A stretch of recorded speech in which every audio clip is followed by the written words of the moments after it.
নমস্কার, আমার নাম প্রদীপ দেবনাথ। আমি 2010 সালে পড়াশোনা শেষ করে আসামে একটা বেকারিতে কাজ শুরু করি। কোভিডের সময় আমি আসাম থেকে নিজ ঘরে চলে আসি।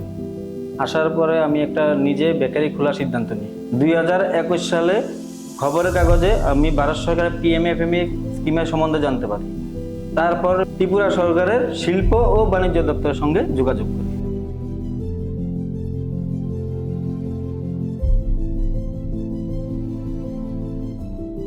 এই প্রকল্পের আর্থিক সহায়তায় আমি rotary oven, bridal mixture, planetary mixture আরও অন্যান্য মেশিন নিয়ে ত্রিপুরেশ্বরী বেকারি নামে একটি ইউনিট শুরু করি।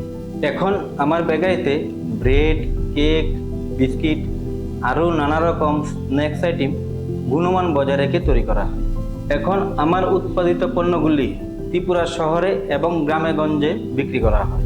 এখন কেক গার্ডেন নামে আমার দুটি আউটলেট আছে, একটা রানীবাজার আর একটি আগরতলা শহরে, যেখানে আমার উৎপাদিত পণ্যগুলি রিটেল এবং হোলসেলে বিক্রি করা হয়।